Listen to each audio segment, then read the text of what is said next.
Good morning. I'm Pete Peterson, the very grateful dean of Pepperdine University's Graduate School of Public Policy, and it's a delight to welcome you back to the second day of our Making Men Moral conference.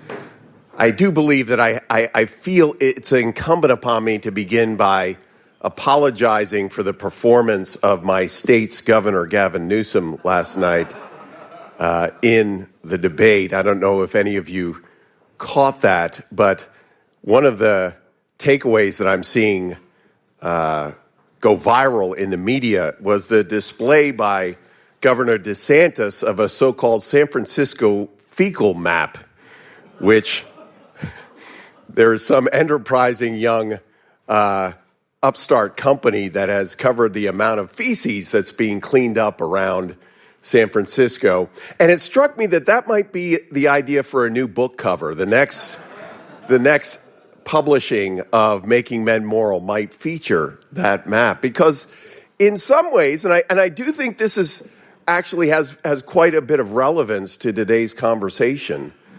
What COVID brought about in many ways, and I think we're still dealing with the ramifications of it, is a renewed understanding that it is the United States of America. And in that, how states responded through public policy to COVID and a number of other things, I think it was a civics lesson in many ways to Americans in understanding that public policy is not just generated here in Washington, D.C., but also at the state level. And those policies generated by states and even municipalities can have real ramifications for the questions that Robbie has raised in Making Men Moral. And obviously, we're going to be discussing some of those things in those introductory panels today. I also think it's important, and some might be wondering why a graduate school of public policy, especially one based in Malibu, California, might have interest in these discussions. It is true that of all the academic disciplines, especially those in the social sciences, the field of public policy and public policy education is probably the most secularized and the most technocratic of all the disciplines. Of the 240 graduate policy programs in the United States, less than a handful are based at Christian colleges and universities. One of those, of course, is at Pepperdine. And taking a deeper look at questions of politics and policy is certainly one of the unique approaches that we take at Pepperdine. Last year, we celebrated our 25th anniversary as a policy school, and it took me to go back to many of our founding quotations and plans that were generated at the start of our school back in 1997. And I thought, based on yesterday's conversations and the ones that I know that we're going to have today, I wanted to draw out one quotation from the founding itself, an event that was conducted in February of 1997. And one of our founding faculty was the late, great historian of California, Kevin Starr.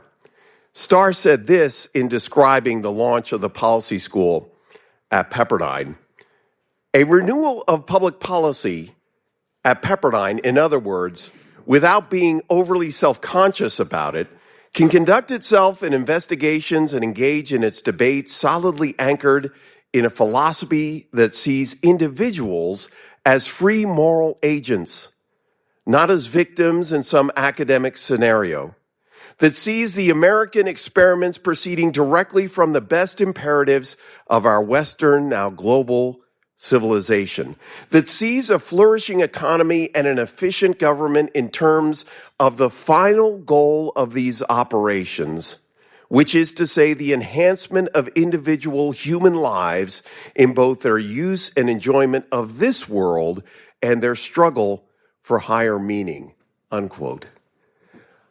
I think we've kept our commitment to that founding quotation by Dr. Starr. And in fact, I think what's so important about this conversation is that it draws our attention not just to public policy as a field, but what is that higher goal of public policy? What are we doing this for? Is it simply for the simple quantitative analysis of cost benefit or doing multiple regressions? Or is it for this sense of human flourishing? That's really what public policy should be about. And I know that I share this not only from my perch in Malibu, California, but obviously here at AEI and our friends at Catholic University and EPPC. It is about drawing our attention to the foundational reasons we do this work in public policy and law. And that's what, again, makes me so encouraged to be a part of events like this and to celebrate the work of Dr. George. Without further ado, I do want to call up our first panel that is going to be led by Tim Carney, and really the beginning of a series of great conversations for the day. Thanks so much for being here, and to our audience that is watching remotely. Again, there will be opportunities to engage in the Q&A that follows each of the panels. Thanks very much.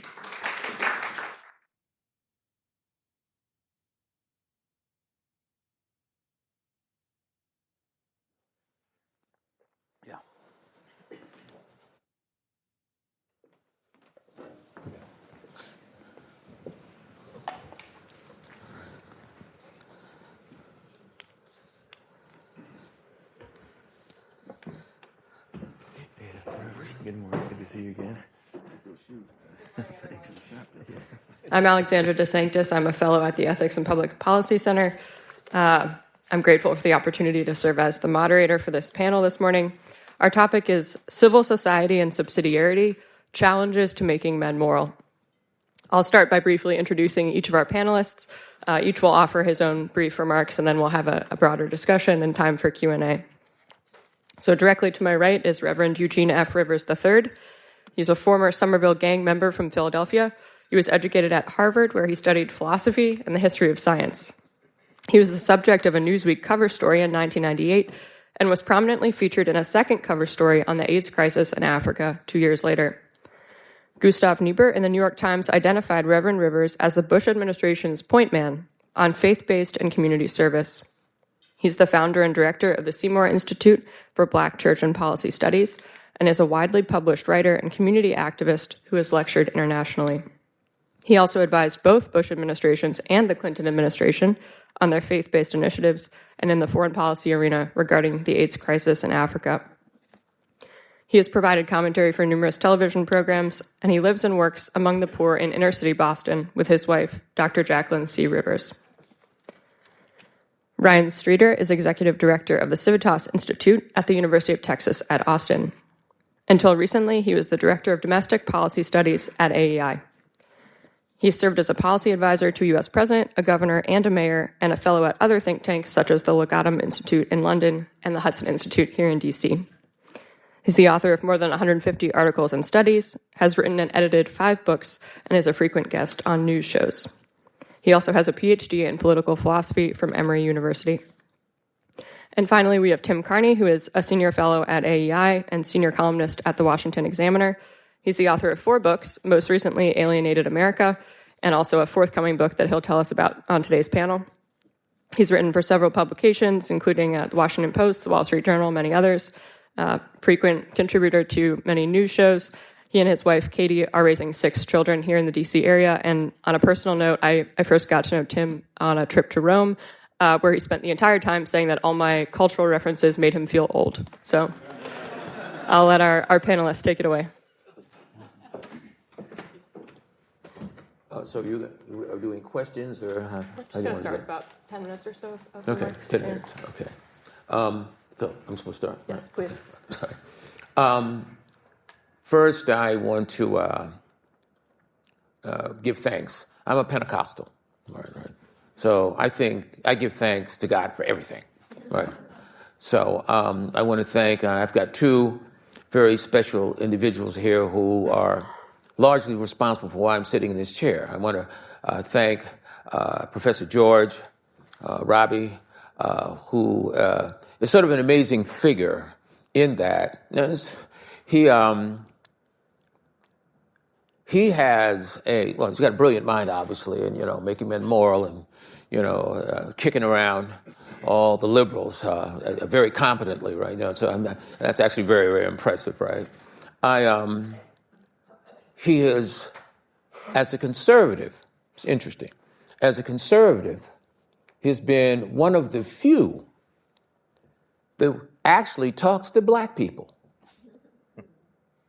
You're supposed to laugh at that, right? Right. No, this is actually quite significant because this entire discussion of making men moral. You see, I'm a pastor, so I'm in the making men moral business. I do that 7 days a week, right? And I am just profoundly thankful to him for his integrity because he has engaged a whole range of issues that 90% of your colleagues have not engaged. And this is actually very important. One of the things that I pointed out, and I've got another person to thank, one of the things that's very interesting about the black church, because I'm a son of the church, and I simply want to say to my conservative friends here, if you are not engaging the black church in any of your public policy discussion, you're not even in the game. You're one of those individuals who don't know he doesn't know. And I'll cite one example. I remember once looking at the history of the civil rights movement, I said to myself, okay, I've got to go find out what the white geniuses are doing or where they were when King emerges in 54, 55. And I said, I wonder if the American Political Science Review, any of the quarterly editions, starting in 1949, did anyone anticipate the emergence of this extraordinary movement that begins in some Montgomery? Really? So there's going to be this major movement that's going to have enormous moral, philosophic, and political consequences, right? And I want to see, and so I went back and I glanced at the National Review. So, I'm actually a fan of Buckley, right? And I said, wow, Bill Buckley, he missed it too, right? Professor George, I want to salute him because he was one of the few people, and I've got another piece to this narrative, who was willing to engage and brought a level of integrity and actually would talk to black people, right? And when I say that, I don't want anybody to get upset. My point being, making this topic, the title of his book, is going to require that the conservatives develop an A game, which they're not currently in possession of, to engage what is going on in the cities. And ladies and gentlemen, we may run, but we're not going to hide. It's a major challenge, and I want to commend Professor George. I'd get together with him. We'd go into anywhere, and he was always available. I mean, he's got all the frills and bells and whistles and Harvard and Oxford and all that, right? But he was never above being available as a human, as a scholar, as intellectual, a fancy guy that'll slap Rawls and all the liberals around. Actually, impressively, right? I mean, so you read that, and it's an important book. But the country is in the middle of a crisis.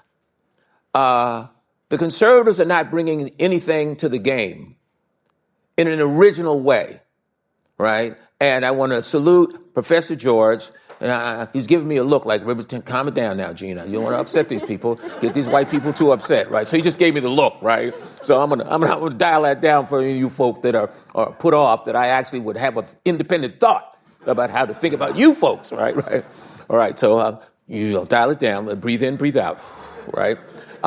And now the second person I have to acknowledge, and I'll make this quick, is the person that introduced me to Professor George. Professor John J. DiIulio is another major factor, and this is actually relevant. John J. DiIulio in the mid-'90s wrote a absolutely notorious piece in what was then the Weekly Standard called The Coming of the Super Predators. And boy, he caught hell from the liberals. Oh, they just went maniacs. And so I read the piece. I'm in Boston doing our ministry work in the hood, right? So I see the piece, and I read the thing. I say, my man got this right. That's exactly what's happening. We have an entire generation of young children that are not being raised, right? No one is making their lives moral, right? It's exactly what is not happening. And I reached out to him. I said, listen, Professor DiIulio, you don't know me, I don't know you. We have this one thing in common. We're from Philly. And I'm a refugee from Philadelphia. And I said, I want to begin a dialogue with you because you understand and had the courage to articulate what was the nature of the crisis in the inner cities. As a result, right, the faith-based initiative was launched. Actually Clinton was beginning to play with it because they understood that they couldn't let conservatives steal the God card. That was sort of the line they used, right? And so I'm very thankful, I think, that as a result of what Professor George has done in elevating the level of discourse around the question, how in fact do we advance a philosophic, normative, a policy prescriptive agenda that moves beyond cliches and the partisan stupidity, which now passes as politics or political discourse. So, all right, and for all of you who've been offended, please pray for me. Thank you. Yeah. Okay. All right, Ryan, why don't you take it away? Okay. Thanks. Well, it's great to be here, and congratulations, Robbie, on this event, which is terrific, and it's just an honor to be invited to join all of you. I'm also very grateful, and I'd like to start by giving thanks to. I'm an Anglican, but we also give thanks. It sometimes takes us longer, and there's lots of repetition. No, that's okay. That's good. But They're all Pentecostals with in Africa. yeah, that's right. Yeah, exactly. That's true.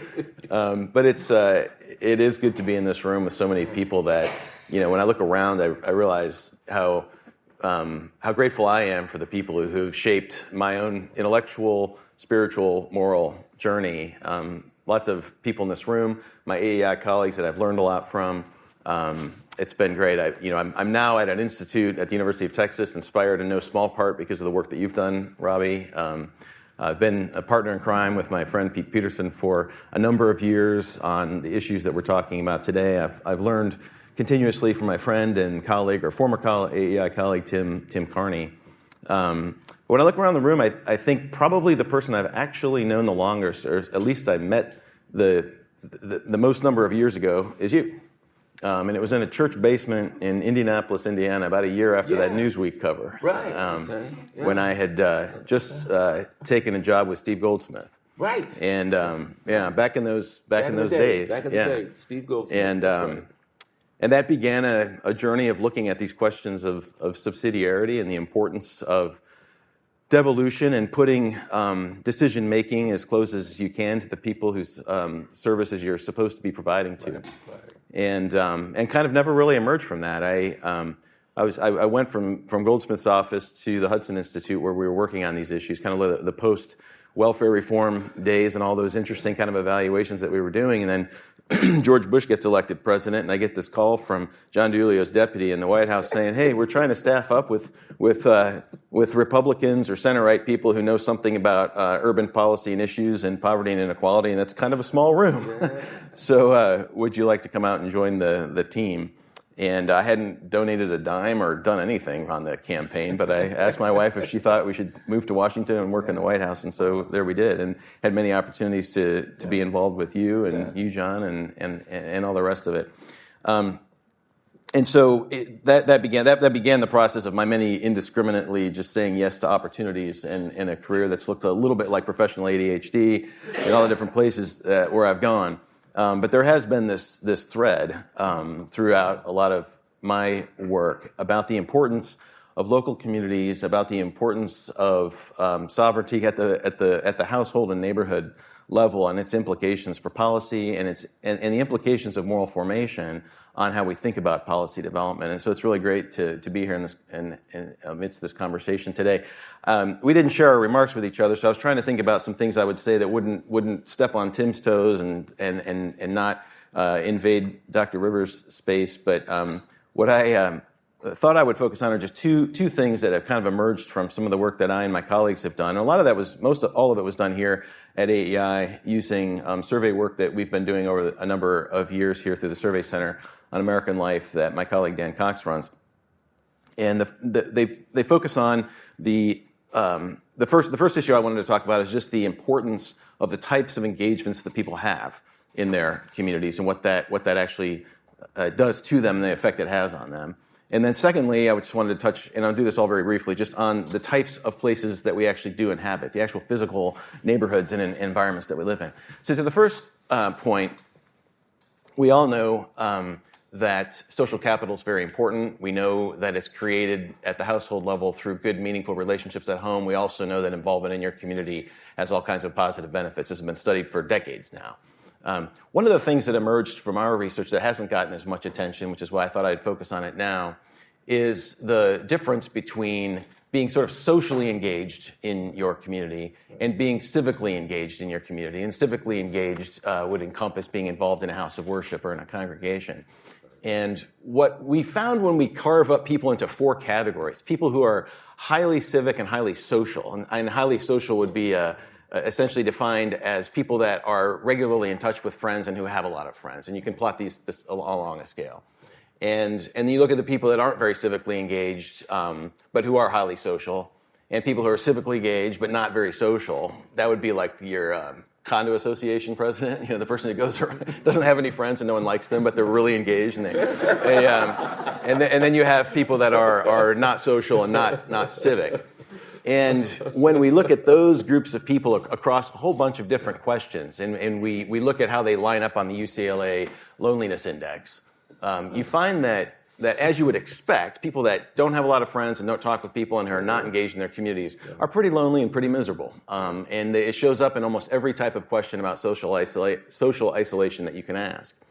But when you look at the people who are very civic but not social, or very social and not civic, they're actually quite similar in where they show up on the loneliness index. They're quite similar in terms of how they answer the trust questions. Do you think people can mostly be trusted, or you can't be too careful? All these kind of survey questions. But it's when you get to that level of where people are really engaged and they're also social that you see these outsized effects. And so just a very sort of common sense conclusion from that survey research is that having a lot of friends and being really involved just in an informal social way doesn't have the same effect on you as it does when you're actually pouring into someone else's life in some concrete way, whether it's through your house of worship or whether it's through some sort of organization in your community that's actually trying to achieve some good. And we used to talk about this a lot. Part of the reason we started this survey research about 5 or 6 years ago is because we weren't talking about these things very much anymore. And a lot of public opinion research had kind of steered away from some of these issues. And so I think this is an issue that definitely would require more research, but it's something that we found consistently in the number of national surveys that we have conducted, that when you have people engaged, not just with their friends, but with meaningful institutions of civil society, it has a profound effect on them. The second thing that I wanted to draw attention to is just the neighborhood itself. When Richard John Neuhaus and Peter Berger wrote their book, To Empower People, they had 4 mediating structures in there. And those of us at AEI, and AEI published that version in the 80s, we've talked about this a lot. My colleagues here have written about it a lot. I've focused on it too. Since that time, the first 3 mediating structures, the family, the voluntary association, and the congregation, have gotten a lot of social science, economic, and other research devoted to them. The fourth one, the neighborhood, not as much. And the neighborhood was their 4th mediating structure that they focused on very wisely and presciently, I think. And so when we took a look at that, just in terms of the proximity that people are to those places where you are when you're not at home and when you're not at work, when you're not at home and when you're not at school, whether it's the park, whether it's the church, whether it's the voluntary association, the cafe, whatever it is, we found that when people are proximate to if we list 6 types of neighborhood amenities that people can be involved in, we plot the people that are kind of highly, engaged in their community that way. They have access to 5 to 10 minutes away from 4 to 6 of those things, versus those people that are only close to 1 to 2 of those things. And you look at high, low, and moderate amenity neighborhoods. We find, perhaps unsurprisingly, but something that hasn't been looked at a whole lot, that when people are just out and about in their communities, they have higher trust levels. They have a higher estimation of their community. You can live in the same community, and if you don't frequent the things that are available to you around there, you'll have a lower estimation of the quality of the place that it is to live in. People are more likely to say yes when asked to volunteer. So I think there are implications for all of us when it comes to, especially those of us who care about policymaking at the metro and urban level, to think about what that actually means. When we're talking about development, we're talking about housing affordability, when we're talking about the nature of our neighborhoods, it's not just enough to provide affordable housing, although that's really important in today's metro markets where it's gotten so unaffordable. We need affordable neighborhoods that produce these goods in people's lives, and I don't think we've probably thought enough about that. Happy to talk more about that when we get to the Q&A, but I'll turn it over to my colleague, Tim. Thank you. So after yesterday, I was tempted to go and try to get my alma mater tie, which would have been black and orange, which, of course, is St. John's College in Annapolis, Maryland. I think yesterday I realized in the morning that the only 2 people on stage this weekend who couldn't get into Princeton were me and Robbie George. So at St. John's, every St. John's freshman starts by reading the Iliad. And a lot of 18-year-old boys like me think that that's got to be the end of our education, right? Because Achilles is the beginning and end of virtue. And this very sort of individualistic idea of virtue is a very common idea of what morality is in America today. That it's, even the way we conservatives talk, we are moral agents. We have free will. Autonomy in that sense of ruling the self is an idea of morality. But I think it's exactly what we need to push back on today. And this morning, I hope we're going to start with it, that making men moral happens on the community level. And that's supposed to be a contrast to both the individual level and the national level. Moral making happens on the local level. Here I think of the first time I went into a coffee shop that was owned and run by millennials. And on the wall was a list of rules, and then there was tacked onto it a set of codicil to the rules. And the one rule was, if you are only 2 people, do not sit at a 4-top table. You have to be at least 3, a group of 3, if you're going to sit at a 4-top table. And then there were some tables that were big and could fit 6, and who was allowed to sit there. If you're alone and you want to use the internet, you have to buy coffee. And if you want to use the internet for more than 45 minutes, you also have to buy food. And then it was tacked on there, unless you're in a study group. And it was absolutely ridiculous. And as I looked at this, I started thinking, okay, you know what? Each one of these rules correlates with something that makes sense. That you shouldn't go into a coffee shop, just use their internet, and not give them money. That it's rude to take up a big table if you're sitting by yourself. But as I started to write about how emblematic this was of millennials to legislate everything, I started to run out of my 45 minutes of free internet for my cup of coffee. So I thought, what's the cheapest bit of food I could buy to buy myself a little more? This is what happens when you legislate. Once you shift something from being a norm and a custom and an expectation to being a rule, then people try to negotiate and haggle around the edges. One of the stories my friend Megan McCardle tells that's analogous is of this private school where you're supposed to pick up your kids by 3:15 because otherwise you're burdening the staff with looking after kids. And yeah, they have aftercare, but if you didn't pay for aftercare, you should pick up the kids at 3:15. So they started saying, for every 15 minutes you're late after 3:15, we're going to charge you $50. More parents started showing up late. Because if they could, they were like, wow, I can buy another 15 minutes for this? That when it was just guilt for burdening the staff, you were more likely to hustle back. No, I paid for that. So when we legislate stuff, when we make it explicit, when we throw it into commerce, people treat other people a little less human. So this is why moral making has to happen on the moral level. We were talking last night about efforts to combat fraud and abuse in welfare systems. And in Kansas, I remember a really bad conservative habit is really worrying that the undeserving poor are doing something they shouldn't with their welfare money. And there was something, make sure that you don't spend any of your welfare check at amusement parks. And make sure we give drug tests monthly to, recipients of WIC or whatever. And so you're forcing people to do these drug tests, you're demeaning them. While the charity that's done on a local level, if you go to one of the things I write about in Alienated America is the church welfare system in the Mormon church. And that you can go, everybody sacrifices a meal once a week, every family. The money they would have spent on that, they donate. So there's something called the Bishop's Storehouse, which is a supermarket with no prices and no cash registers. Right. And I talked to this one guy who, when he had lost his job, he met with the guy in the local congregation who was in charge of this, and the guy said, all right, so what do you already have in your cupboard? You've got that. You're covered for a week. And then week 2, you've got a little bit of savings. And then the guy said, so week 3, if I don't have a job by then, I'm going to have to go to the Bishop's Storehouse. He goes, no, that's when you sell your fishing boat. I was like, this isn't some speedboat thing. This is my family and I, we go out fishing. This is our main form of recreation, especially if we're not going to take vacation this summer. And the guy from the congregation said, you're going to make people give up their meals so that you can own a fishing boat? If you don't have a job in 2 weeks and you need money, you sell the fishing boat. If you run out of money after selling the fishing boat, then you come into the Bishop's Storehouse. That was a human level sort of accountability, much better than what's done on the state level. So that sort of moral making has to happen on the local level. The more rules you have, there was a study by MIT Journal of Economics.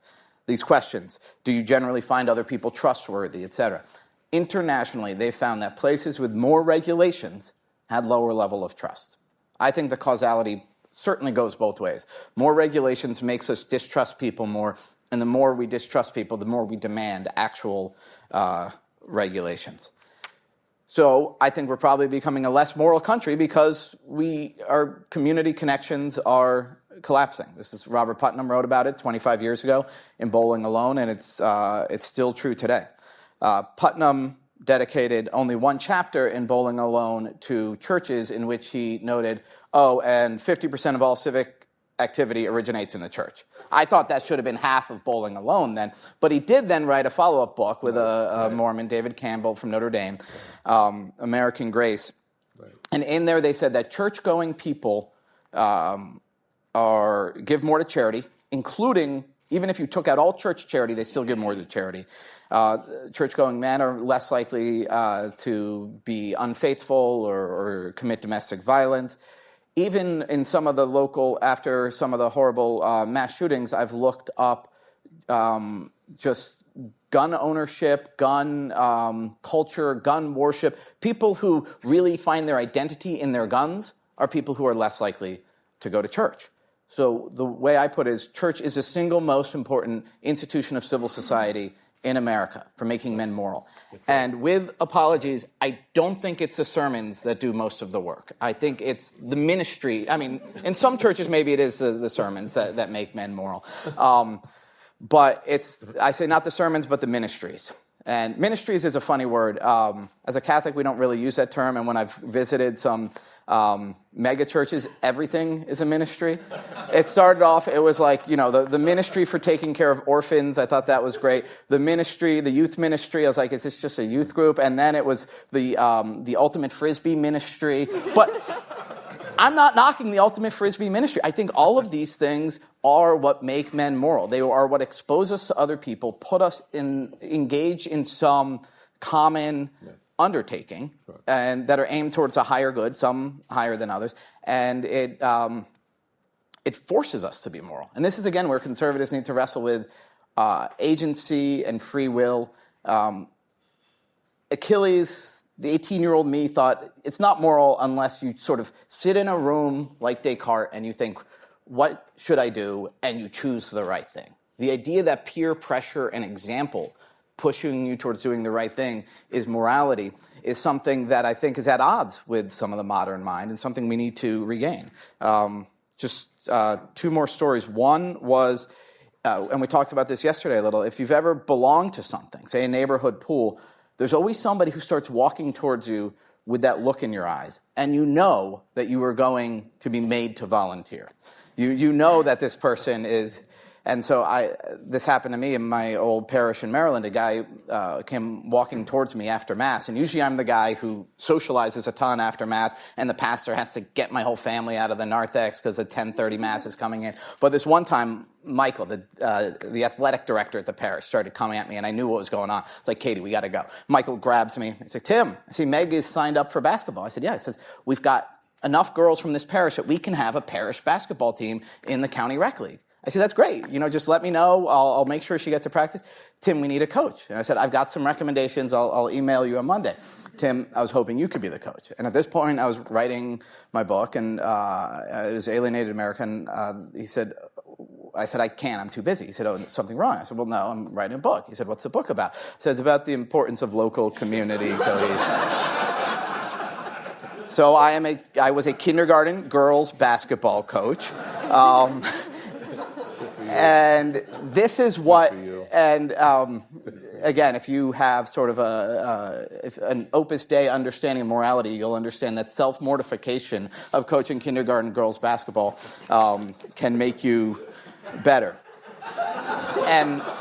But in general, and this allows me to mention my next book, Family Unfriendly, which is, I think, one of the biggest results of the collapse of local communities, a collapse of marriage and family formation, that people get married and have kids because they see other people do it and that it's possible, even if not easy. It's because when you belong to something, that's the social support that you need to raise kids. And that ultimately, it's one of the best things for making us moral, as long as you accept my definition of morality, that doing the right things for sometimes subpar reasons is part of being moral. Jesus said to feed the hungry and clothe the naked. I wake up in the morning and there are hungry, naked people in my house. They're right there. It's so easy to do it. This is what marriage and parenthood do. And that's a just concentrated form of what community does. It forces you to face other people and gives you the peer pressure to rise up and do the right thing for whatever reason. So the collapse of community in America is a dangerous thing. If we're going to restore morality, it's going to be first restoring the strength of local communities. Thank you. Amen. Amen. Amen. Amen. All right, well, I'll start us off with a question. Ryan, I'm curious, you talk about neighborhood, proximity to parks, things like this. What are we to make of the fact that much of America just isn't built like that? And as far as I can tell, the newest developments, the newer neighborhoods seem to be even worse in this regard. How do we revitalize this? Is there a way to kind of turn that around? Yeah, it's a good question. I mean, on the one hand, what you say is correct. I mean, there's just a way in which kind of consumer preference drives people apart. I'll come back to that in a second. On the other hand, there's been a lot of good development on, even new suburban development to make them approximate more what you would get in kind of a more urban community where people can bike or walk or be close to, or a short car ride. And what we found too is it doesn't matter if it's a car ride or a bike ride or walking. It's really the time. It's like 5 to 10 minutes from things is kind of what makes a difference in someone's life. So there's a lot you can do with that, and there has been a lot of positive development in that direction over the last 20 years compared to the previous 20, I think. But you're right in that about a quarter of Americans only or less live in the kinds of high amenity neighborhoods that I was describing that produce these sorts of effects, or at least allow those effects to be produced in people's lives. And so we need to do better at that. There's something that emerges from the survey data that I call the proximity paradox, which is when you ask people, would you rather live in a large house on a large lot, farther away from your neighbors and farther away from community amenities? On average, the average American will say yes to that. Changes a little bit when you carve it up by demographics, but the majority of Americans would prefer that life. But then when you look at responses to questions about social trust, how you rate your community, as an excellent, good, fair, bad place to live, all those sorts of things, volunteerism levels, almost every kind of social good you can try to measure, and then you look at where the respondent actually lives, and the high amenity people actually are the positive crowd. So we actually have these really positive effects in our lives when we live in these kinds of neighborhoods, but our own personal preference is to not live in those kinds of neighborhoods, and that's always going to be a conflict. I think you need to have an all of the above sort of strategy if you're a mayor or if you're on the planning council for the county or whatever. You can't force fit people into certain things, and the debate over density or not density is kind of the wrong one. It really should be proximity, and when you think about our neighborhoods in terms of proximity, it kind of gets rid of this question about density versus low density, and it puts you more in this question of how easy is it for a mom with 3 kids to actually get to these places where the kids can interact with others and where she can interact with others, and you can do a lot with that. We're just not doing a lot with it. But the broader point, if I can jump in there, is sometimes our preferences are wrong.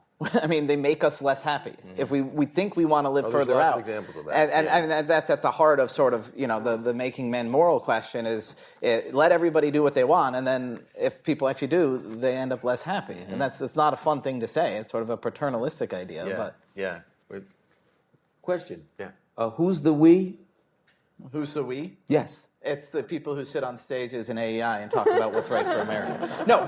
Who's we? Well, actually, that's true. No, but he's saying that the average American is more likely to will value proximity less. But then when you survey who's happier, it's people who are more proximate. And so I think that's a microcosm of the idea that when we're all left to our devices, we don't end up choosing what makes us maximally happy, which is upsetting to a rationalist person who thinks, give everybody freedom, they're going to choose what makes them happy, and that public policy isn't just about balancing rights, but actually guiding people towards better choices. Again, this grates on my sort of liberal self to say we need to help people, save people from themselves, but that's part of what your data suggests. Okay, so you were correct. When you said we, the we was where we are here, right? And how do we begin to address the non-we that are in our cities? I'm from Philly, right? I'm originally from Philadelphia. I'm from Philly. And I talked to Professor Dulio a lot about this because there are some developments that are taking place in terms of cities being transformed. I had a conversation where basically the developers in Philadelphia, right? The blacks will not be the we. Mm-hmm. Just to, as the kids say, to keep it 100. This conversation is very, it's predictable, right? That we did not include that we, and so the question I want to ask, and this is a sort of a policy question. How do we begin to, we're living happy lives. You're a happy guy. You're writing books. We're all very happy people, right? How do we begin to think as conservatives about some of the very substantial transformations that are generally ignored? For example, in Philly, I'm doing some work in Philadelphia with Professor Dulio looking at violence in the cities, right? And the big developers and the money guys say, look, this population is going to be removed from the city. They're just going to be, North Central Philadelphia is going to be transformed into Temple University. The outer rim suburbs will be these terrible places to live, right? So these poor people, and we're good Christians, right? So we actually care about these people, right? Now, that should be our narrative, right? Yes. How do we begin to have a conversation about that we, right? Because we have great conversations. It's all, it's all very great. We're at AI. It's a very beautiful place. All that. On the Christian thing, Jesus says, the Spirit of the Lord's on me because He anointed me to deal with that other we, right? We're going to deal with that other we. And so my question to you, because we got pretty happy lives. You look like a happy guy, right? I'm a happy guy. Yes. Yeah, a happy guy, right? And so my question is, for the people that aren't as happy as we are, right? How do we begin to entertain the fact that all of North Philadelphia is going to be completely wiped out, right? No bowling alone there. Everyone's going to go on, right? I love Bob Putnam, da-da-da. And so how can we because this can be a very happy conversation, very warm, fuzzy, and we. And right beneath our noses are a set of circumstances which conservatives should be engaging. The conservative Christians, the devout Catholics, the black churches or the black mega churches or what. How do we begin intellectually to engage that? I mean, I can, go through a thing with my autobiographical happy life and happy experiences, but it would be ashamed if we, now hear me out, and then you can jump in. It'd be ashamed if the challenge of Jesus, right, that Luke 4:18 thing, were ignored, and we don't begin to deal with that. So I guess my question to you would be, so when I do my bar reporting, where I go to a roadside bar and I talk bar to reporting. people. I don't know what's that. That's I sit at a bar. Okay. And what kind of bar? I've sat at all sorts of bars and ask people. You start by asking them about the economy, and then eventually they start talking about their community and their religion and their thoughts and that sort of stuff. When I would try to prod into trust of community, I found what correlates with all the social science research is that distrust is at the heart of actual suffering. And that when you go into Appalachia and go to these places, the guy says, well, the reason I keep a gun in my bedside table is because of my neighbors. Okay? And so that thorough distrust of the neighbors undermined what some of my friends thought, which is, poor people in West Virginia don't have money, but they sort of hang together and they go to church, and that was just not true at all. And so when I went to Charlotte, I asked some of the local sort of activists, social worker, people trying to renovate, revive a certain segment in Charlotte, 100% black neighborhood. And I asked that question. I said, do you think there is high trust among neighbors? And her answer was not at all. My grandmother trusts one next door neighbor. She trusts a family that lives around the corner. But it's not like it's some outside force that's destroying the neighborhood. It's not the people who are in the gangs and are, they have the same problem that Appalachia has. Do you think that's true? Because Ryan mentioned the social trust too. Do you think that in some of these impoverished neighborhoods where there isn't a sight of a future, that there's that interior mistrust that's really deep? And is that as big a problem as I'm saying it is in sort of white rural America? Absolutely. If I take you to North Philadelphia and we go into a bar in North Philly, right? And just to get in the bar, if we're at Broad and Diamond, right? The distrust factor is there, of course, right? And so my question is, one of the things that has to be confronted for the country, right, is what's happening in Appalachia. Got that, all right. And then what it is happening in the inner cities, all right. Now, and I'm asking how analogous, how parallel are there? We got drugs, we got distrust, right. We've got violence, we've got all of that, and there's going to be differences. I think one of the places that makes it slightly easier for the inner cities is that there's institutions that already exist. And so the churches are all closed down in Appalachia. You at least have the church. Maybe it's only old ladies. Let me give you some little sociological data on that your church thing. Back and forth to Philly, there is a form of residential resegregation in that upwardly mobile, middle-class black people don't want their house shot up or their kids shot, right? You have a tough situation where there are these black churches that were founded 60, 70 years ago, all right? The neighborhood has changed dramatically. And they become increasingly commuter churches. Yep. Because the black professional class, they're going to take care of their kids. I'm not staying around in this hellhole. That's not going to happen. I've got to protect my kid. And so the black churches I'm in Philly fairly frequently. They are not equipped to engage with a new kind of actor in the inner cities. I mean, there was just a story in Philadelphia about. I mean, it was a horror story, and this was not Appalachian white kids. It was a tough thing where they were going into all of the department stores.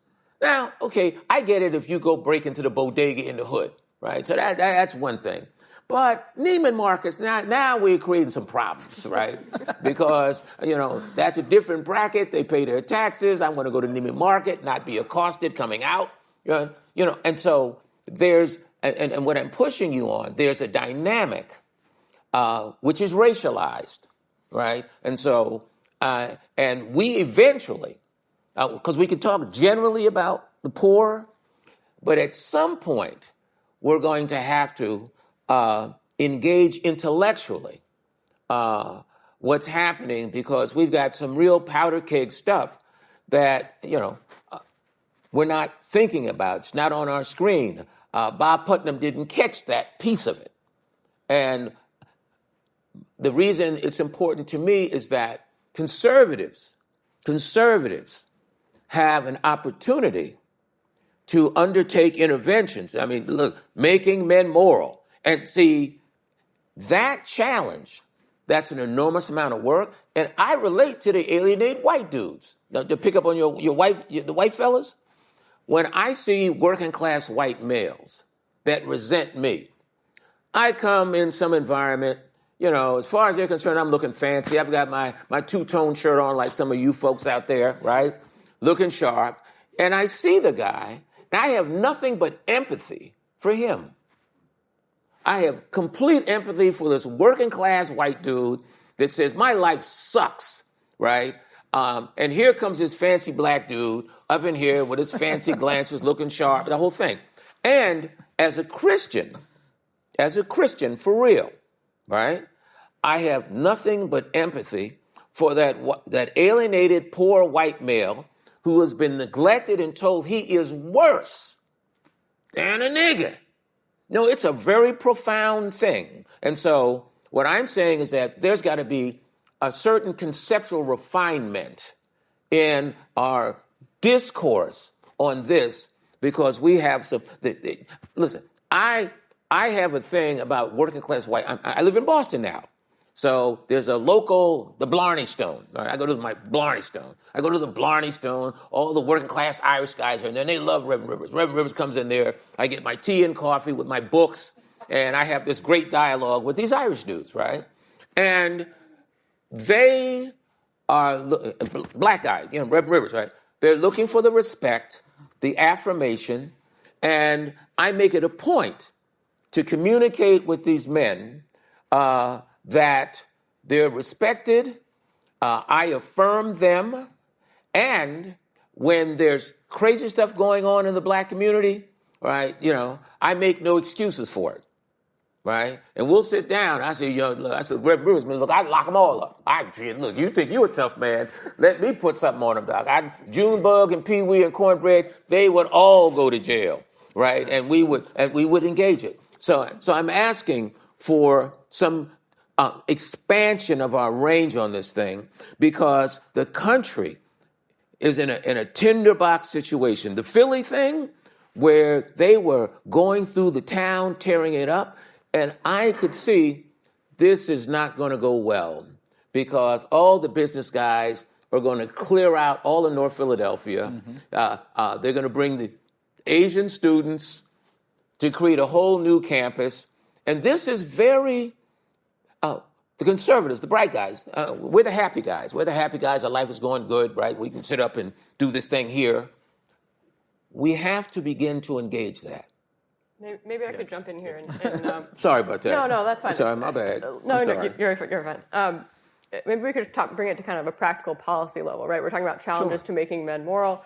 To what extent does policy help? What extent does it hurt? Where does government fit in here, right? Subsidiarity means the most local level possible. Civil society, most local level possible. But can government help? Does government getting out of the way help? And where might that happen? I was actually going to make point on that, following on Reverend Rivers. So I'll just jump in if that's okay. Yeah, I think actually, not to take this from the community level to the policy making level just because I'm a policy wonk, but I actually do think that one of the problems we're struggling with right now is that our public policy environment has actually stopped asking questions that would drive us to an answer like what you're talking about. When I think about what happened in our cities at a policy level in the 1990s, I mean, it is pretty remarkable when you think about from 1991 to 1996, you had the introduction of the very first public charter school law in Minnesota in 91, first voucher law in Milwaukee in 92, public housing reform in 92, community policing in 94, welfare reform in 96. These things weren't happening in a vacuum. They were the result of a lot of creative thinking by places like this and others in response to failures of the previous 30 years of social policy starting in the mid-1960s. And that policy environment started driving people into the policy-making space with a new set of glasses on. And this kind of devolutionary impulse actually drove people off the sidelines into the cities and actually forced us to work together. And I remember I mentioned Steve Goldsmith at the outset, and I remember asking Steve this question, how do you explain, in the mid-1990s of the 20 largest U.S. cities in America, 10 of them had Republican mayors. And now there's 2 or 1 now. And he said, actually, it's not like we had this huge percentage of us residing in the city. So there was a policy environment that drew reform-minded people like us into the game. And when you look at the policy landscape right now in Washington, D.C. on these questions, it doesn't matter which party you're a part of right now, you're pretty much looking at top-down national solutions to a lot of these issues when you look at the policy proposals that are out there. And policy proposals that would require communities to take responsibility for that solution and bring people together as part of the policy design, that we've lost a lot of that. And I think just to make matters a lot worse, it is the politicization of the religious community in the country that's also not helping us get better in that regard. And I would focus my comments there specifically on the political right in that regard. That the politicization of the church and its activity over the last 5 to 10 years has made people not ask those questions. It's driven people to not even care about asking them anymore. I'd recommend Tim Alberta's most recent book to you and his recent work on this to give you a better picture of what I'm referring to. And so it's going to take a lot of work to get those people that you're talking about in sort of a prophetic way off the sidelines to be a part of the solution again. And it would seem strange that policymakers themselves could create an environment that might actually encourage at least some small percentage of them to do that. But I think it's a possibility. So I tend to think on these issues that you're talking about in terms of the other we and having a policy environment and a community that actually thinks constructively about how to engage them in the world. I think we're in a worse place than we were 20 years ago. I think when it comes to, the term legislating morality, of course, is ridiculous because when you outlaw theft and treason, you're legislating morality. But if we're to sort of get more fine-born, the more local you are, the more, or the less local you are, the less prudent it is to pass these laws. And so the more local you are, I'm totally convinced. I used to be more libertarian and say things like, you have no right to stop consenting adults from engaging in, and all. I've grown up enough to and read enough Robbie George to stop believing that. So when the libertarian, one libertarian frame that is occasionally useful is government is essentially violence or the threat of violence, right? Like if you don't pay your taxes, somebody shows up with a gun and hauls you off to jail, right? And so one way I look at it is, in what regard, if you go to more of a state of nature, when would we be okay to get together and threaten to beat the crap out of somebody? And that's a good trigger for local action. So if somebody in our neighborhood started selling porn from his bodega, we would go and be like, we're going to burn this stuff now, and if you try to do it again, we're going to beat the crap out of you or break your windows. Like, that would actually be the right moral thing to do. So on a local level, to ban the sale of pornography in your downtown, that's the sort of policy that I think is part of rebuilding community and making men moral. If Congress were to pass some bill addressing this, I'd have a lot more problems because of the prudential concerns of what happens when the federal government tries to do that. And then there's just a million other things. I mean, like just pave sidewalks and build parks and all of that stuff. That's ultimately going to be a governmental responsibility. Where I moved out of in Maryland, the roads were 4 lanes in each direction. Right. We had to buy a house backing up to a public school so that my kids could walk somewhere, because if it involved crossing a street, it involved risking their lives, because they didn't build things for humans. They built things for cars. And so that's not a small thing. The community cohesion, the walkability, the ability of parents to have more than one kid because they don't have to drive them anywhere, that's all local policy stuff, and it ties into this. And it is another sort of thing that conservatives have ignored. Walkability is not, that's usually something libs talk about, but it's definitely part of making men moral, I think. Could you, Tim, maybe talk a bit more about, I think, the importance of the church in this conversation has come up a few times. Maybe you could talk a bit about what your research has found in terms of people, religious disaffiliation. Is there any hope in that regard, or is it getting worse? Yeah, I mean, I think the Tim Alberta book, I just read the excerpt in The Atlantic, and it looks like a really good book and a really sad story, because when you first asked about policy, one of the things I was going to say is we yesterday talked about religious liberty, and sort of in the Gorsuch era of the court, he's been a leader on this, and it's great. What state was it that was trying to deny government mulch to a playground because it was owned by Lutherans? Yeah. And so you can't separation of church and mulch. And we're winning on all of those things. And some states like Florida, and increasingly Texas is moving in this direction. They're trying to devolve the safety net to the local level and allow religious organizations to do it. I think that's an absolutely necessary thing to do. And one of the things that I believe, and I've seen research hinting at this, but it hasn't proven it, but that when churches are less involved in helping the poor, that hurts their attendance. One of the reasons we go to church is that's our opportunity to clothe the hungry and, clothe the naked, feed the hungry, etc.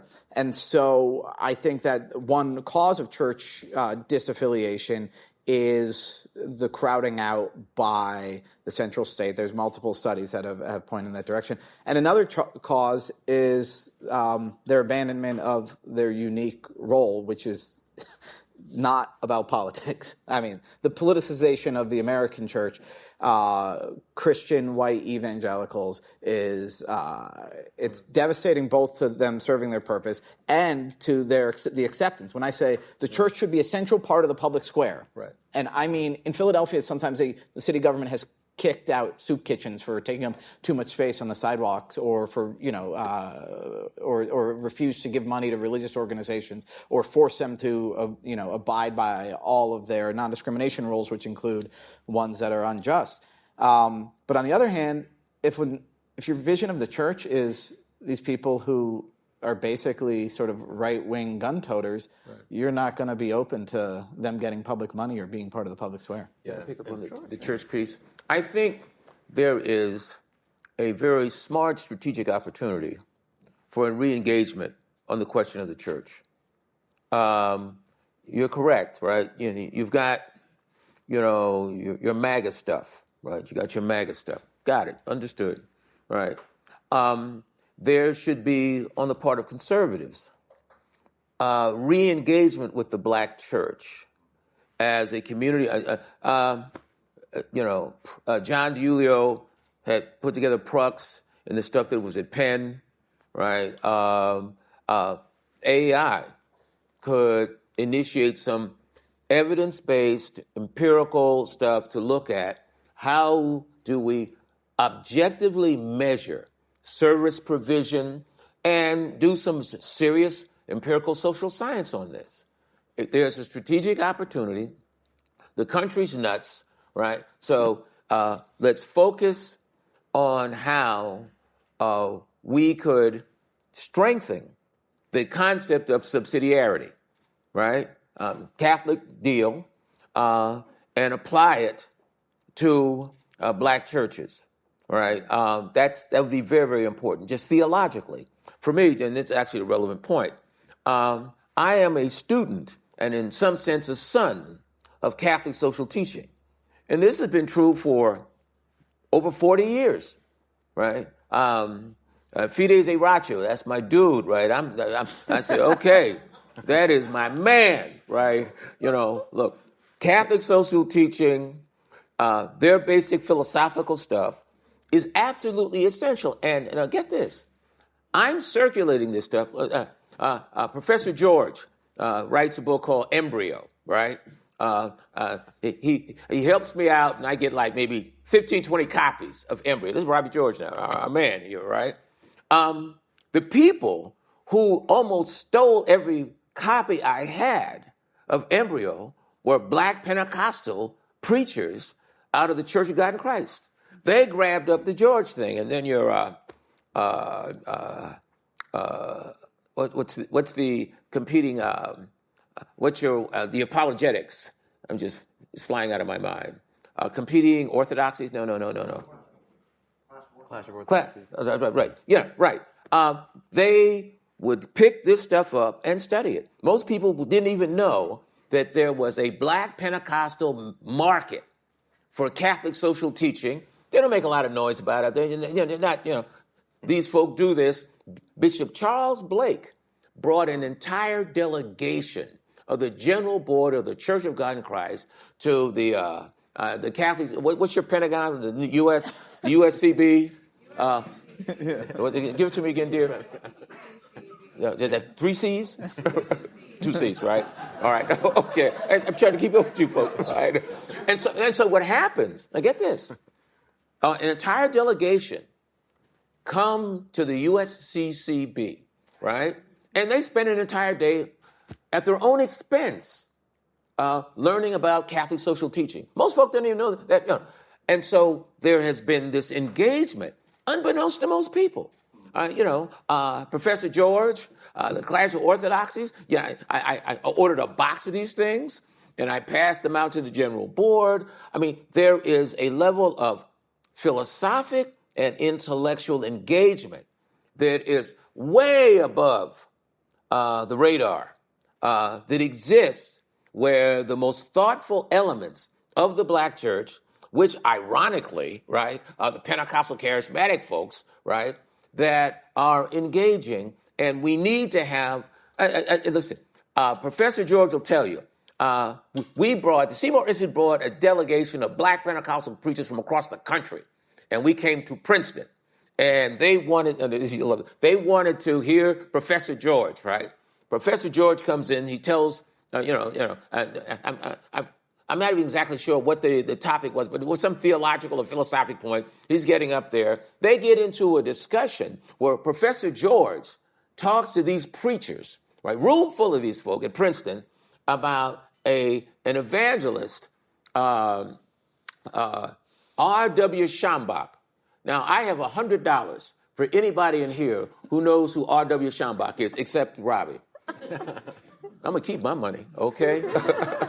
Right. Now, he began to say, when I was a kid, I used to listen on the radio, R.W. Schambach. The entire house, the classroom went up. They stood on their feet, and Robbie had no idea what's going on. What is all this, right? There was a connection made. We've got Professor Making Men Moral over here, right? And Mr. Embryo, right, who's engaging in a dialogue which was inconceivable. And most of you folk in here, you could not imagine. Black Pentecostal guys, right, Embryo, Making Men, there is an opportunity for a level of intellectual engagement, right, to deal with some of the polarization that exists. And it's been happening, right? I mean, the thing with Professor George, to this day, Church of God in Christ loved Professor George, right? And no pretense, not looking for anything. They love the book, right? Rivers, Professor George, you got anything new coming out, right? No, and this exists, right? And my point is, on the church stuff, the think tanks have an opportunity to initiate some strategic partnerships that are unprecedented since, and basically, Professor DiIulio got this thing cooking. when he went and met with all these black pastors across the country, brought them into the White House, and it was absolutely quite extraordinary. I'll just toss out one last topic. We have a few minutes before we'll start Q&A. We haven't really talked about marriage, family, which are the foundation of civil society. I guess that's kind of a softball for Tim, but anybody want to hop in on that? Marriage is good. I'm for it. Tell us something we don't know. Retreat from marriage is one of the worst symptoms of the collapse of local community. I think it's also caused by our disordered love of sort of autonomy and hyper-individualism. That's the pervasive philosophy of the day. You can find an anti-marriage, pro-divorce op-ed in the New York Times almost monthly. I think they have a slot for it. Yeah. One was called "What Marriage Asks Us to Give Up," and the answer was basically the ability to do whatever you want, whenever you want. And the woman explains how she thinks everybody who even people who don't get divorced should sign these 50-50 agreements that she has with her husband, because they no longer have to haggle or negotiate over everything. And now that she's divorced, she's happy because there are no socks on the floor. And it's just this idea that our lives, that sacrificing for others, being inconvenienced for others, having a duty to care for others is trauma. And so part of in Alienated America, my argument was that, we're getting married less because marriage involves community support. It involves belonging to things where you can meet people. But I also think there's an underlying philosophical thing there, that our autonomy-worshipping, hyper-individualistic mindset is not the right environment for marriage, because marriage involves this self-sacrifice. One of the stories I tell in Family Unfriendly is all the stuff was coming to my house, because that's where the wedding gifts, that's where my wife, we were going to live once we got married. And so during the engagement, this stuff is coming. And we had registered for all these gifts, right? Now, you all know that "we" is a lie there. I had almost zero input on what we registered for. And so I was like, I'm going to start unpacking this stuff. It's about 10 days before our wedding. I open a box and I pull out the drinking glasses from Crate and Barrel. And I just shout. And my brother, who was my roommate, had already moved out. So I'm the only person in the house. And I remember shouting, I don't want to drink out of square glasses. For some reason, the drinking glasses that my wife had ordered, the top was square. If you know anything about water physics or the shape of human mouths, it doesn't work, okay? And I got so upset, but I was luckily alone in my room, and in my living room, and I just thought, I guess this is what marriage is going to be. I get to be married to this woman, and we're going to start a family, and it's great, but I just have to drink out of square glasses. But that idea that sacrificing, laying down autonomy for others, that's kind of déclassé today, and I think that is really hard for people to develop morally without other people for whom to sacrifice. I want to pick up on the marriage thing and the black thing. The Moynihan Report, all of the stuff that was done around marriage, and quiet as it's kept, there's actually an opportunity to reassert the primacy and the virtue of marriage using the least likely case study, the black community. There's an actual strategic opportunity. The stuff that, the work that Professor George has done around marriage, there is, ladies and gentlemen, an opportunity to articulate the defense of marriage. In my neighborhood, my wife and I made a decision to go live and work among the poor. So Harvard neighborhood among the poor. I am revered by thugs. And my wife, Dr. Rivers, is Mother Rivers, right? And the existence of a black couple in the hood who models this thing, our children were raised there, Reverend Rivers, just Reverend Rivers and Dr. Rivers. There's an opportunity for the reintroduction. And here again, the Catholic community should have a conversation at some level to talk about what are the most strategically provocative and innovative. In other words, for the marriage issue to win, there's got to be, and I've had this conversation with John and Robbie, there's got to be triangulation. The enemies of marriage and all other creative forms of deviance need to be in a total face-off with the black church. In other words, and this is just being smart, right?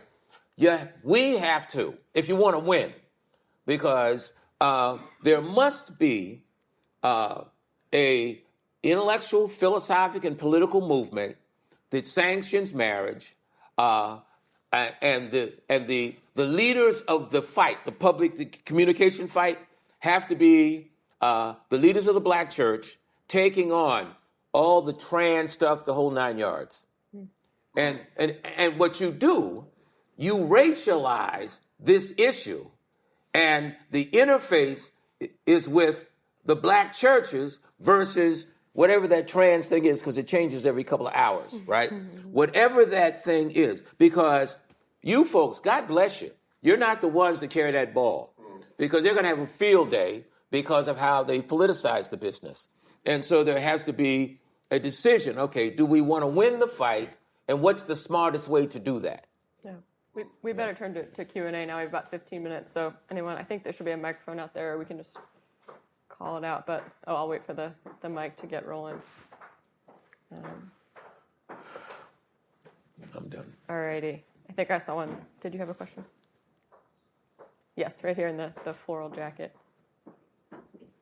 Well, I'd like to say is one of the problems, I think, with what I'm hearing today is that you don't recognize the damage to communities that nonprofits can do and that social science can do. And when I read Robbie's book, I thought that was a nice world in 1993, but the damage that's been done by harm reduction or housing first and that kind of thing, and also the damage that the religious freedom movement can do. For example, in our town, again, and I'm from Oregon, but the little town of Brookings, a church wants to have I think it's an Episcopal church is feeding the hungry and so forth. And they're saying, well, we've done this for 25 years, but it's the population of the homeless is a different homeless group. There are different sociological and demographic problems. And also the fact that the city council is at least elected. The voters of Brookings have some power over that. They don't have power to fight against the Alliance for Defending Freedom, say, or a Princeton University professor, famous intellectual,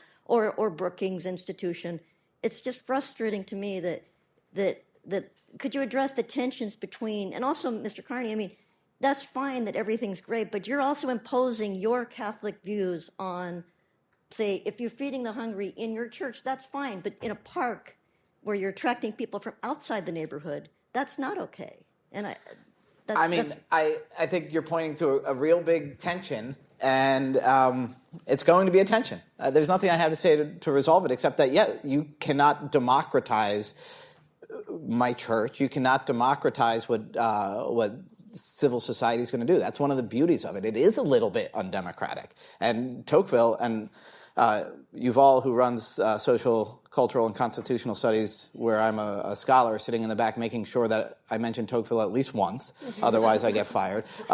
Tocqueville pointed out that there is something about America, democracy, and our love of equality that will corrode civil society precisely because there's something undemocratic about letting people run their own things with their own rules and maybe not letting everybody in. That you get to vote on for the people who pave the roads and build the playgrounds, and you don't get to vote for the people who might operate the bowling league, because that might be private property, and the nonprofits. And so do sometimes these groups harm the general good? Yeah, but you know what? It would be a terrible situation in which every institution of civil society was democratized, and that the way that they were, in what they did, was controlled by the public. There has to be people who can do stuff, and you, the neighbor, don't get to tell them how to do it, because otherwise, we won't have civil society. So what's the harm of general good? What's that mean? Well, I mean, if you're, I guess you could say more on that. You think? Well, no, but you're the one that used the phrase. That's what I'm I asking was saying you. the public good. It was what I meant to public say. good. The public good at times can be undermined by a sort of misbehaving that's private different. entity. Oh, okay. But I think I see. that any effort to control that and rope that in and to control the civil society square is going to do a lot more harm. It's going to be imposing the will of the ruling class on these institutions of civil society. By the ruling class in every small community, it's the lawyers and the doctors who usually are the president of the nonprofit. It's not. It's a very elite organization almost always. My reaction is. Well, I think there's a lot of diversity within the nonprofit sector, and Yeah. I think one of the problems right. that we see, and I think that you might be observing or pointing to in a lot of our cities around the country anyway, is when national politics basically becomes very local through those organizations. Right. And Right. when you have local organizations essentially trying to impose, maybe through outside forces or maybe through national organizations, kind of a very narrow ideological view of the world on the community. The homelessness issue is a really good example of that in some of our more progressive cities around the country. Right. And again, that requires a lot of creativity and policy design so that you really take the best of the pluralism actually at the local level of these different communities where they can actually solve problems in a way that fits them. Our policy should actually take that into consideration. And for those who are involved in local politics and policymaking, it's also worth just taking stock of the kind of community that you live in, because I think there's some interesting studies that show when you have overly powerful mayors and at-large candidates in your council, you often get ideological policymaking at the local level. And when you have fewer at-large members and you have a strong council manager system, for instance, this might sound kind of technocratic. Actually, there's all these checks and balances that are at play there. It's why a place like Austin, Texas, where I've gone back to live, could pivot and deal with its homelessness problem in a way that you haven't seen in places like San Francisco and Portland, because they actually have a constitutional arrangement there that actually makes it easier for people to stand up and actually make a difference. And so I think the nationalization of our politics at the local level is a threat in all kinds of different ways, and especially at the church level is where because it should ideology be resisted. seeps in and overwhelms practicality. Yeah, and abstract ideology has been a fuel for the passions always and for a long time. I mean, earliest account of this I could find is David Hume in like 1742 talking about parties of principle, and he didn't mean principled parties. He meant political parties that are based on what we might call abstract ideologies. When people will march on the mall for abstract ideologies, but they won't march on City Hall to fix the potholes. Yeah. And when we make our local organizations sort of voice boxes for those national ideologies, we really risk a lot of harm. Oh, yeah. Robbie. Just to come back to Hope's point, to get our finger on the tension, I think what she has in mind is something like this. Let's say you have a church, and it wants to do an outreach to people in some sort of need, let's say people who are suffering from addictions. So they provide the service, perhaps using a public park for the provision of the service. Now that will have the effect of drawing in people who are suffering from those addictions, people who have that need into the community. And there will be negative externalities for the community as a result of that happening. Now, you notice that tends not to happen in communities where the homes are $1 million in value and more. Mm-hmm. They tend to happen in communities where working class and middle class people live. That's right.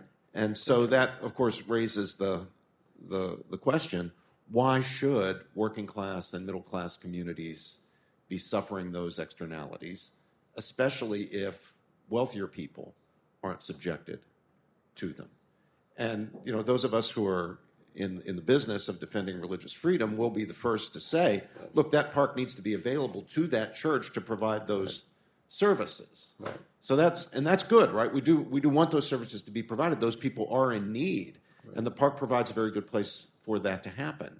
But I think we do need to be aware that we're imposing have I got you right, Hope? we're imposing a cost on somebody else. Well, and also not demanding morality of the people that you're supposedly serving. I mean, you're saying there's a sanctimonious aspect to the Catholic, like it's exactly happening in Chinchimney Park in Corvallis, Oregon. The Catholic Church had set up a feeding program, and if you protest against that or just say this is maybe not the best thing for this park, for these children in this neighborhood, that you're evil, and it's frustrating that you can't have a dialogue. Well, so the tension here, and like the subconscious thought that's going in the back of my mind here is, on the one hand, yeah, if there's a park where you want your kids to play, or you want to be able to, nicely read a book, and all of a sudden you have to worry because there's some guy screaming at the top of his head because his mental illness, and that he's drawn there by this program, that then, somebody's kind of ruining your park. And at the same time, I'm going to try to say this in as unsanctimonious a way as possible. Jesus doesn't want us to be free from people who are suffering, from poor, hungry. I mean, I remember when I first read the Bible, and I wasn't a Catholic yet, and he was describing poor people, I was always picturing the white mom from the Great Depression with her little kids, and they're all just a little bit dirty, but I was like, I can tell that they're totally morally upstanding people. And then I moved to Capitol Hill, and I'm coming into the church, and the homeless people were all really annoying. They were loud, they looked dirty, I didn't want to shake their hands. Right. And so it's, as a parent, I absolutely see, like, no, I want my playground to not have people who could be a threat or are going to leave needles lying around. And then as a Christian, I think, okay, but at some point, I'm definitely being unchristian by saying, can I just cut a check and that take care of my duty? Why is it unchristian? To not want to be surrounded by that. I mean, the shepherd should smell like sheep is the line that our Pope likes to you're say. Unchristian if you don't want to be around a bunch of crackheads. Obviously, that's not true. But at some point, I'm saying that the tension in that reaction is that it's hard to draw the line of when does the wanting to be free from the unsavory people cross the line of this is protecting my kids, or this is just like law and order, and become what you were talking about earlier is Here's a policy question, I suppose. Is there a way for the costs to be, and I don't just mean the financial costs, the burden that attaches to the good of providing these services for people genuinely in need, is there a way to allocate more fairly those costs, to allocate those burdens? I mean, it's not right. Right, that's right. That working class and middle class people have to pay the costs when wealthy people can cut the check. That's right. No, Mayor, just on that, that what Professor George says is really true. Look, I live and work around the poor. These are my folks. Now, I draw lines real clearly, right? I live in my house. I live in the neighborhood. Everybody knows me. I know everybody. And some crackheads will come around, right? Now, my wife will come out to do her flowers or in the lawn, and then some crackheads come by.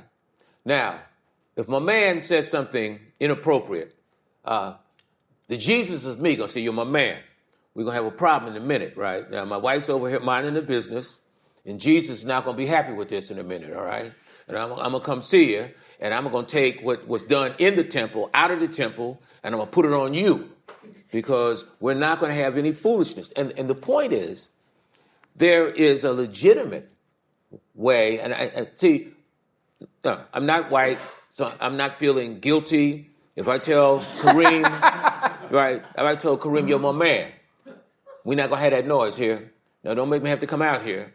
Son, and I love you, right? I love you. And I got a baseball bat right next to the front door. So and I'm going to pray and ask Jesus to anoint me if you come in here with some foolishness. And I'm not that guy, man. And I'm not white. I'm not guilty. You're not going to put no violins on me and make me start crying. Yo, my man, look, here's $5. I bet not see you again. and I don't want you upsetting my wife. Now that's the proper thing. We're talking about marriage, right? That's the proper thing that the husband does to protect the wife, right? And to protect the family, right? No guilt, no, we ain't doing that. I'm a black dude. I'm not, I got no, I love my wife. She's going to go in her garden, and I'm going to tell my man, yo, fella, man, I'm healthy. Take the $3, $4, $5. Go do what you're going to do, and I don't want to see you around here again. Now, I'll see that same individual 4 blocks away on Dorchester Avenue, and he gives me some, cock and bull story. I'll take him in the Blarney Stone, which is some little local place that I go to have my coffee and read my books. And I'll say, sit down, man. I'm going to get you that. But I'm not that dude, right? And I'm saying we don't have to be feeling foolish and guilty, right? You maintain order. I love everybody, and I'm not taking any foolishness off anyone, right? And all the young men understand that, right? In the neighborhood, all the little crackhead and all them dudes. Here come Rev, man. Let's chill, because I know he's got that baseball bat near the front of his door. All right, well, we are out of time, so please, on that note, join me in thanking On that note. Thank you. It's a great way to end. That's right.